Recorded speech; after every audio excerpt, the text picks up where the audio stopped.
ബഹുമാനപ്പെട്ട ഉസ്താദിനോട്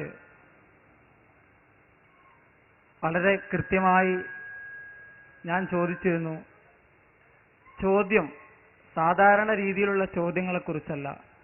ഞാൻ പറഞ്ഞത് നമ്മുടെ നാട്ടിൽ തർക്കത്തിലിരിക്കുന്ന ഒരുപാട് ചോദ്യങ്ങളുണ്ട്. ശിർക്കാണ്, ഞങ്ങൾ ശിർക്കാണെന്നും അത് പാടില്ല എന്നും വിശുദ്ധ ഖുർആനിൽ അതിന് ഉദാഹരണങ്ങളില്ല എന്നും.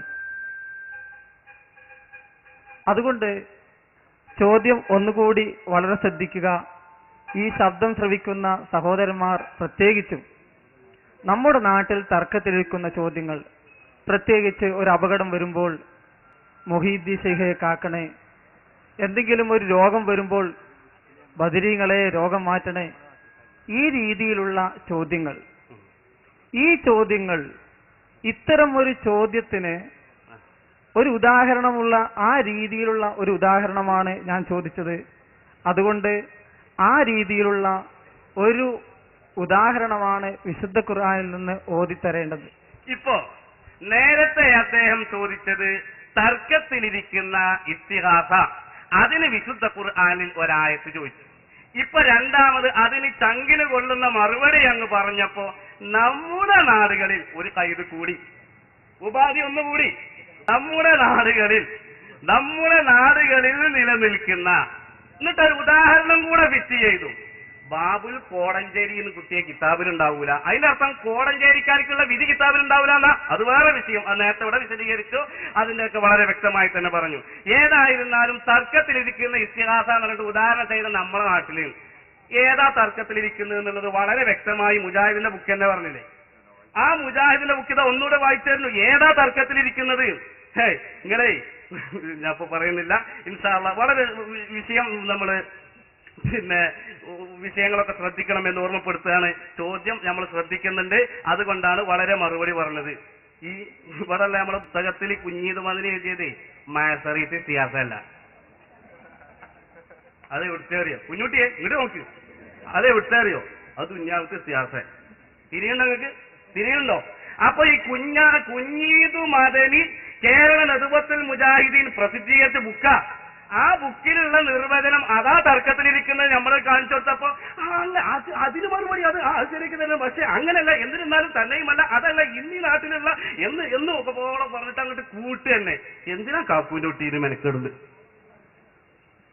ആദ്യം ചോദിച്ചു തർക്കത്തിലിരിക്കുന്ന ഇസ്തിഗാസ. അപ്പൊ തർക്കത്തിലിരിക്കുന്ന ഇസ്തിഗാസ ഏതാന്നുള്ളത് മുജാഹിദിന്റെ ബുക്കിൽ ഞാൻ വായിച്ചോർത്തു.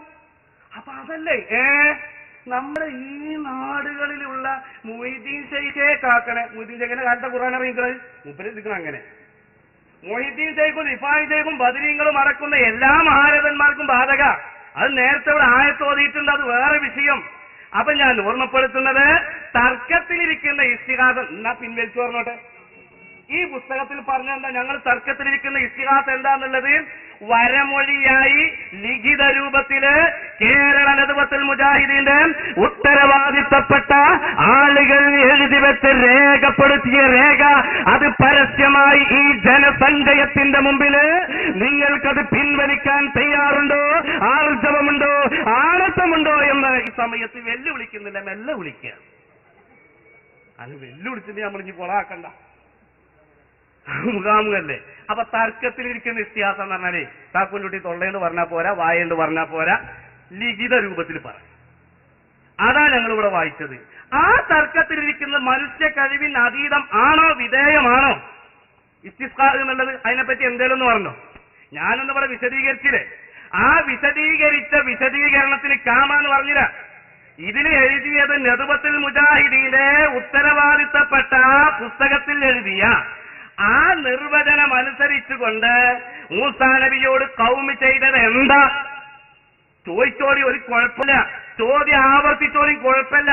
പക്ഷെ ഇതിനെ സംബന്ധിച്ച് എന്തെങ്കിലും ഒന്ന് പറഞ്ഞിട്ട് അതല്ലേ മറുപടി പറയേണ്ടത്, ഇതല്ലേ നല്ലത്. പക്ഷെ ഓരെന്തിന്റെ അറിയും, ഒരു ചോദ്യം പഠിച്ചു തരും. ഞാൻ ഇപ്പൊ മായുമുഖാമുഖ കേട്ട മനുഷ്യൻ തന്നെ ഒരു ചോദ്യം പഠിച്ചു തരും. അതിന് മറുപടി ആ ചോദ്യം തന്നെ. ഇത് ഞങ്ങൾ ഒരുപാട് നേരം ചോദിച്ചിട്ട് മറുപടി ഉണ്ടായില്ലോ, പേരോടുന്ന് മറുപടി ഉണ്ടായില്ലോ എന്നൊക്കെ പറയാൻ വേണ്ടിയിട്ട് അങ്ങനെ പഠിച്ചു വെച്ച അതിന് നിർവാഹമൊന്നുമില്ല. അപ്പൊ കാക്കുവിന്റെ കുട്ടിയോട് സുന്നത്ത് ജമാഅത്തിന്റെ പണ്ഡിതന്മാരോട് എല്ലാവരോടും വളരെ വ്യക്തമായി ശ്രദ്ധിക്കാൻ ഓർമ്മപ്പെടുത്തുന്നതോടൊപ്പം എന്റെ പ്രിയപ്പെട്ട സഹോദര, തർക്കത്തിലിരിക്കുന്ന ഇസ്തിഹാസ എന്താണ് എന്ന് നിങ്ങളുടെ പുസ്തകത്തിൽ നിന്ന് വായിച്ചിട്ടുണ്ട്. ആ നിർവചനത്തിന്റെ പുറത്തോ അകത്തോ വിശദീകരിക്കണം. ചോദ്യം ആവർത്തിച്ചൊരു കുഴപ്പമില്ല. സുന്നത്ത് ജമാഅത്തിനെ സംബന്ധിച്ചിടത്തോളം ആചാരങ്ങളും അനുഷ്ഠാനങ്ങളും കർമ്മമൊക്കെ പ്രമാണബദ്ധമായി സമുദായത്തിന്റെ മുമ്പിൽ സമർപ്പിക്കാൻ നിയുക്തരാണ് എന്ന് ഓർമ്മപ്പെടുത്തുന്നു. അതിന് തയ്യാറാണ്. അതുകൊണ്ട് അങ്ങനെ ആവണം എന്ന് സഹോദരനോട് ഓർമ്മപ്പെടുത്തുകയാണ്.